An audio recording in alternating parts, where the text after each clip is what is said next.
और विचार आता था कि ये काम करके उनका कष्ट दूर करना। भगवत नागी विराजमान मधु माता बहनों, कल आपने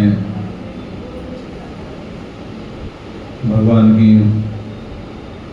गंगा जी का प्राकृतिक सुन रहे थे शायद, और एक अंधा का नाम था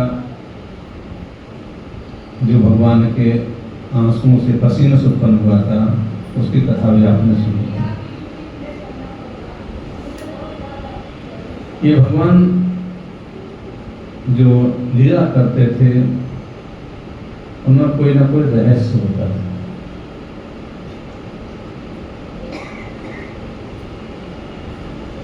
ये कथा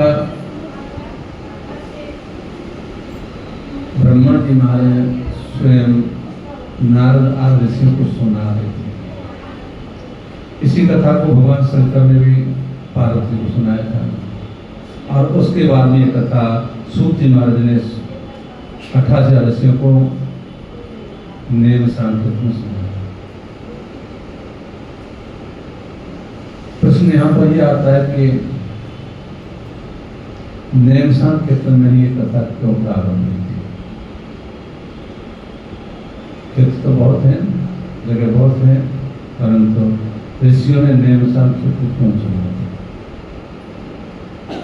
भगवान विष्णु ने जब देखा ऋषि परेशान हैं, अकाल पड़ रहा है, जल की वर्षा नहीं हो रही है, अन्न नहीं हो रहा है, ऋषियों को भी यज्ञ करने के लिए अन्न नहीं मिल रहा है, उस सब जो थे भगवान के समीप गए और भगवान से प्रार्थना की।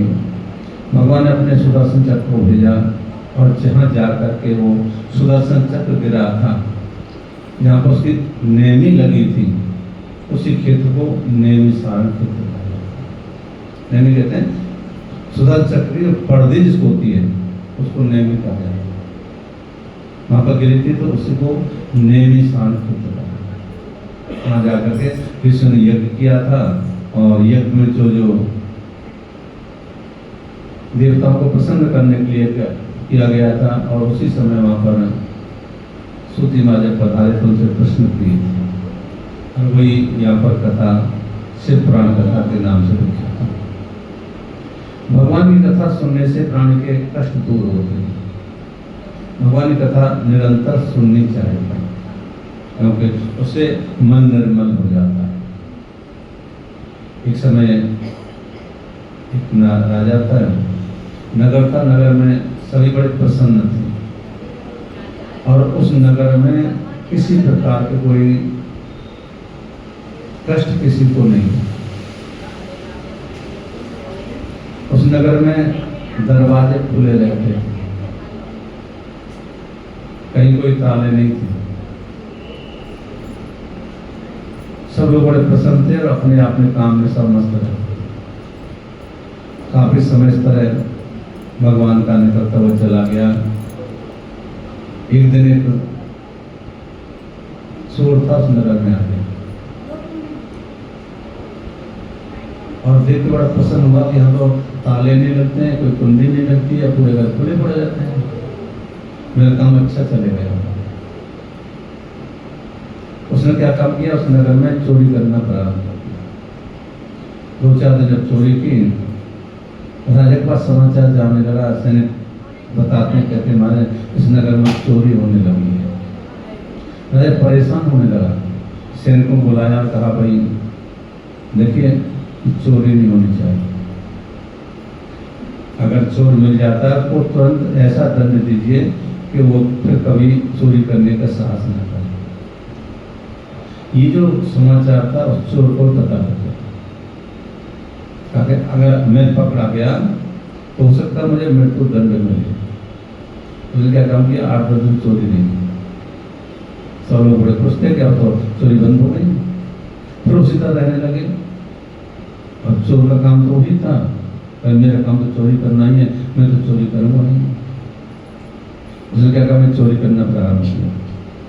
एक नगर में एक घर में घुस गए और जाकर उनसे चोरी की, और चोरी करने के बाद उनको घर का स्वामी था वो जग गया, उसने शोर मचाया, सैनिक उसके पीछे भागने लगे। अब विचार करता कैसे बचा जाए। कथा में ऐसा था कि उसने एक तालाब था, उसके किनारे एक बट का वृक्ष था।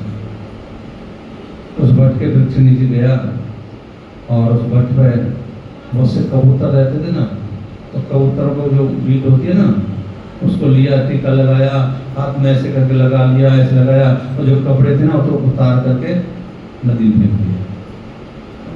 ऐसा करके और वो पीपल को कदम के नीचे जो पेड़ था ना, वो बरगद का पेड़ के नीचे बैठ गया।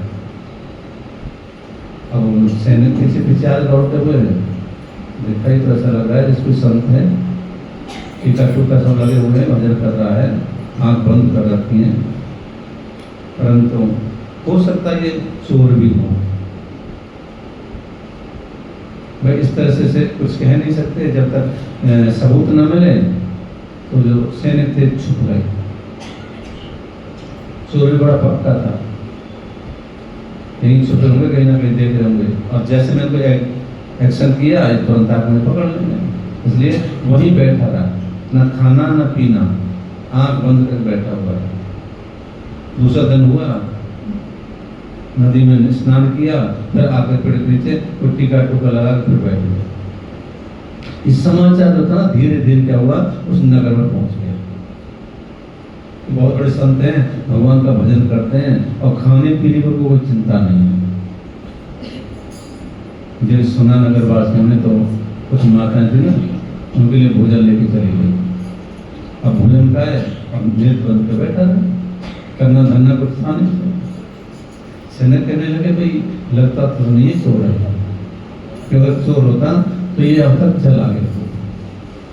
फिर धीरे धीरे क्या वो समाचार राजा के पास पहुंचा। पूरे नगरवासी जब आते थे दर्शन करने के लिए, कि किसी बोलता तो है नहीं, भाई चुप बैठा रहता, भजन करता है, बड़ा संत है, पहुंचा हुआ है। नगरवासी आते, दर्शन करते, प्रणाम करते, आशीर्वाद लेते, चले जाते। फिर धीरे समाचार के वो राजा के पास पहुंचेगा। राजा भी अपने सैनिकों को साथ लेकर के उनके पास पहुंचा, प्रणाम किया, और प्रणाम करने के बाद पास में बैठ गया। उसे कहने लगा भाई आप यहाँ जंगल में ये भजन आप हम मेरे को नहीं कर सकते हैं, आप मैं अपने नगर में लेके जाना चाहता हूँ। घर ले गए और घर ले जाकर के उन्होंने क्या काम किया, उसको राज पुरोहित बना दिया। अब यहाँ पर बैठे भजन करना, अब भजन करें, और भजन करके वो वहाँ पर भगवान धीरे धीरे कहा कि कुछ आना भी तो चाहिए, केवल आंख बंद करके बैठने से काम नहीं चलेगा।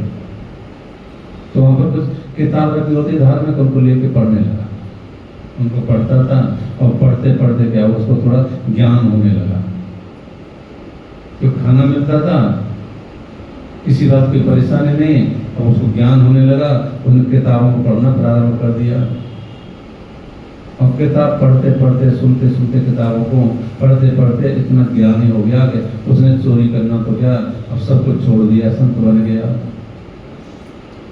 तो जो भगवान की कथा सुनता है ना, वो निश्चय ही सब कष्ट दूर हो जाता है। जिस तरह चोर का कष्ट दूर हुआ था ना, भगवान कथा सुनने से प्राण के सारे कष्ट दूर हो जाते हैं। कथा सुननी चाहिए। ये सत्संग होता है, इसके सुनने से मन निर्मल होता है।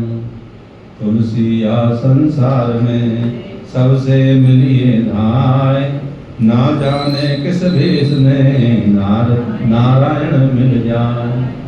भगवान पता नहीं किस भेष में आकर के दर्शन दे दें, इसलिए सबसे प्रेम से मिलना है, और सबसे कथा सुनेंगे तो प्रेम उत्पन्न होता रहेगा।